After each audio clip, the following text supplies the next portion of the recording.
Hey, good evening. Tonight's topic concerns the differences between liberty and freedom. And in today's vocabulary, the two are used synonymously. One article even went as far as to ask if they were twins because of how common it is to use one for the other. Even some scholars argued that it is totally acceptable to do so. However, by reading Jouvenel's On Power, one can make the distinction, however difficultly, between liberty and freedom.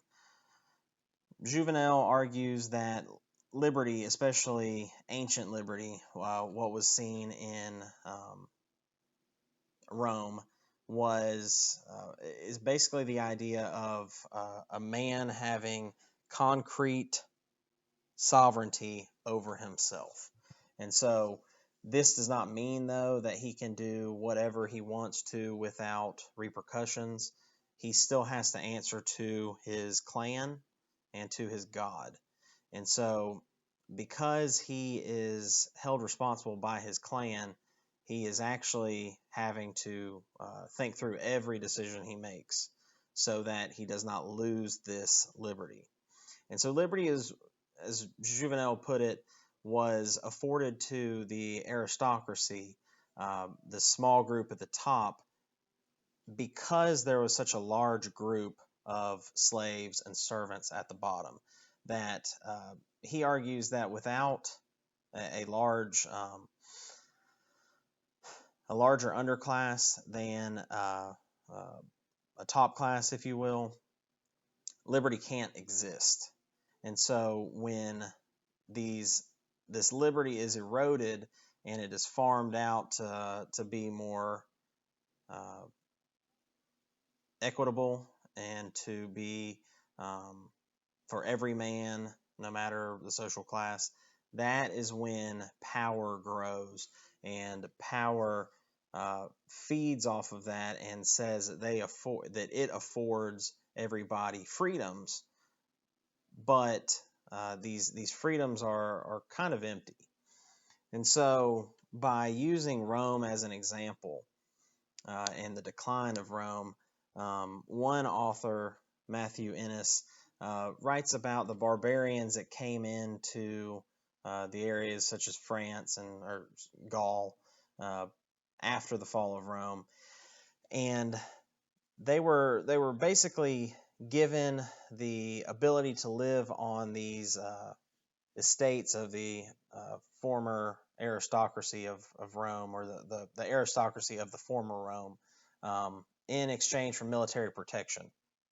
And so there you have these aristocrats farming out their liberties, because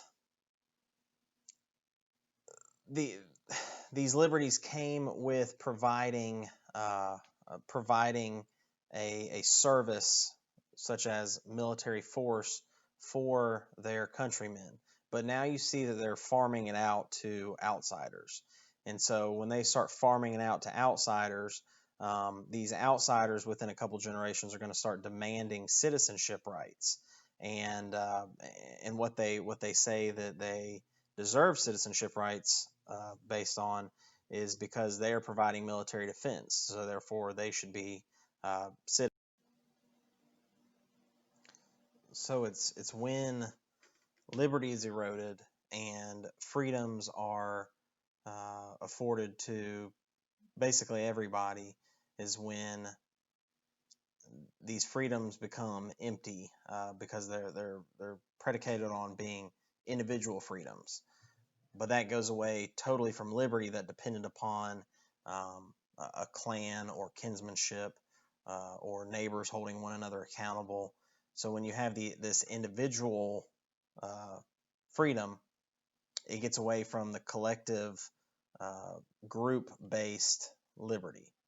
And so by using this example of the barbarians and their descendants being given more rights, it takes the liberty away from the aristocracy, that something Jouvenel is very insistent upon, an aristocracy being crucial and instrumental for liberty.